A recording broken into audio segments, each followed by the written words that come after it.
जय हिंद दोस्तों, मैं Ranveer SSC coaching YouTube channel पर आपका स्वागत है। जैसा कि हम इससे पहले वाले टॉपिक में, पहले वाले वीडियो लेक्चर में कोशिका का इंट्रोडक्शन पढ़ाए थे। कोशिका का इंट्रोडक्शन, तो कोशिका का जैसा कि हम जाने थे कि कोशिका अत्यंत सूक्ष्म होता है, इतनी सूक्ष्म, इतनी छोटी होती है कि जिसे हम नंगी आँखों से, खुली आँखें से, ओपन आई से उसे हम नहीं देख पाते हैं। जब उसे नंगी आँखों से नहीं देख पाते तो कोई वैसा यंत्र का इजाद हुआ होगा, आविष्कार हुआ होगा, डिस्कवरी, इन्वेंशन हुआ होगा ताकि हम उसे देख पाएँ। तो वो वस्तु जो हमें ये सक्षम बनाया कि हमें छोटी वस्तु को भी देख पाएँ, वो था सूक्ष्मदर्शी, जिसे इंग्लिश में माइक्रोस्कोप कहते हैं। तो वो बंदा कौन था जिसने माइक्रोस्कोप की खोज की? तो वह था ल्यूवेनहोएक, जो डच का रहने वाला था, डच साइंटिस्ट था ल्यूवेनहोएक।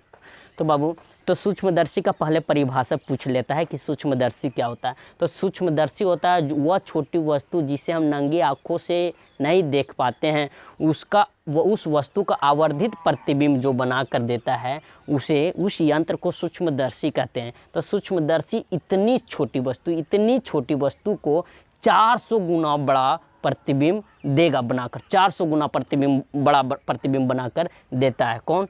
तो ये आपका सूक्ष्मदर्शी बना कर देता है।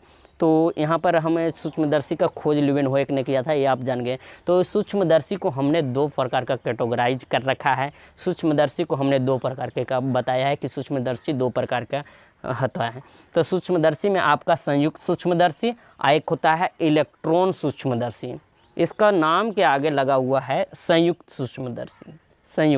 संयुक्त मतलब कि एक से ज़्यादा जुड़ा हुआ, एक से ज़्यादा कोई चीज़ जुड़ा रहता है, उसको संयुक्त बोलते हैं।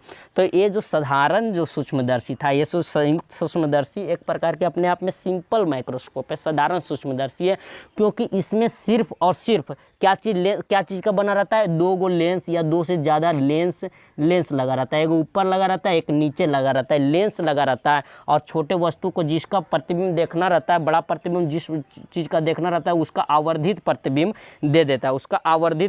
दे देता है। तो वो जो छोटे लेंस, जिस माइक्रोस्कोप में लेंस का प्रयोग किया जाता है, लेंस से हमें आवर्धित प्रतिबिंब प्राप्त होता है, उसको कहते हैं संयुक्त सूक्ष्मदर्शी। उसे संयुक्त सूक्ष्मदर्शी कहते हैं। बोले तो उसे कंपाउंड माइक्रोस्कोप कहते हैं, कंपाउंड माइक्रोस्कोप। और कंपाउंड माइक्रोस्कोप में क्या लगा रहता है बच्चा? कंपाउंड माइक्रोस्कोप में लेंस का प्रयोग होता है, लेकिन इसमें कुछ कमियां थी। ये उतना भी छोटी वस्तु को प्रतिबिंब नहीं दे पाता था जितना हमें और आवश्यकता थी। तो उसके लिए साइंटिस्टों ने दिमाग लगाया और एक और प्रकार का सूक्ष्मदर्शी की खोज कर डाला, जिसे हम कहते हैं इलेक्ट्रॉन सूक्ष्मदर्शी। इलेक्ट्रॉन सूक्ष्मदर्शी जो होती है, उसमें लेंस का प्रयोग नहीं होता है, उसमें इलेक्ट्रॉन का बम्बार्डिंग कराकर उसका हमें आवर्धित प्रतिबिंब प्राप्त करते हैं। जैसे एक्सरे का प्राप्त होता है, उसी प्रकार का इलेक्ट्रॉन सूक्ष्मदर्शी में भी होता है। तो इलेक्ट्रॉन सूक्ष्मदर्शी में इलेक्ट्रॉन का प्रयोग होता है। अब ये जान लेते हैं, ये तो बात कॉमन सी है कि इसमें कमियां थी, उतनी क्षमतावान नहीं थी, तो उसके लिए हमें इलेक्ट्रॉन माइक्रोस्कोप की खोज करनी पड़ी। तो ये कम क्षमता वाली होती थी और ये ज़्यादा क्षमता वाली होती थी। समझे? अब हम जान गए कि माइक्रोस्कोप की खोज हो चुकी थी। जब माइक्रोस्कोप की खोज हो चुकी थी, तो अब हम छोटे वस्तु को भी खोज कर लेंगे। वो छोटी चीज़ें जिसकी हमसे अनभिज्ञ था, हम जिसको नहीं जानते थे कोशिका के बारे में, अब उसकी खोज होने लगेगी। तो हम कोशिका की खोज का ऐतिहासिक पृष्ठभूमि को देखते हैं कि कोशिका की खोज का ऐतिहासिक पृष्ठभूमि बोले तो बैकग्राउंड, मतलब हिस्टोरिकल बैकग्राउंड क्या है, कोशिका की हिस्टोरिकल बैकग्राउंड क्या है। तो कोशिका के हिस्टोरिकल बैकग्राउंड की तरफ हम जाते हैं। तो सर्वप्रथम कोशिका की खोज सन 1665 में हुआ था।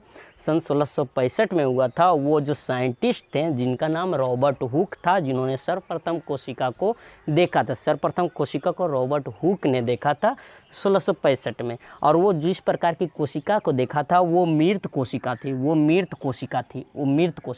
मृत कोशिका पाया किस में जाता है? तो मृत कोशिका पेड़ की छाल में पाया जाता है। पेड़ की छाल जो होता है, ऊपर में पेड़ का छाल रहता है ना बाबू, वो मृत होता है। तो वही मृत पेड़ के छाल को उन्होंने क्या किया?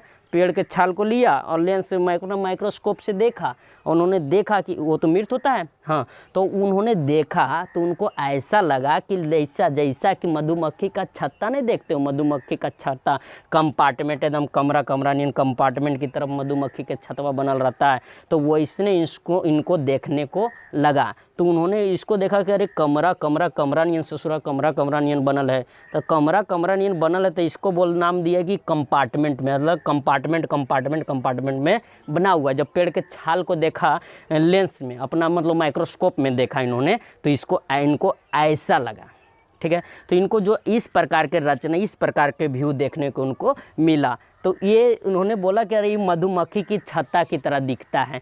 तो इन्होंने मधुमक्खी की छत्ता की तरह दिखा, तो उसको कंपार्टमेंट की तरह दिखा। उसी कंपार्टमेंट को ग्रीक शब्द में सेल बोला जाता है। कंपार्टमेंट को एक ग्रीक शब्दों में सेल बोला जाता है। सेल मतलब कमरा या कंपार्टमेंट समझो, ठीक है।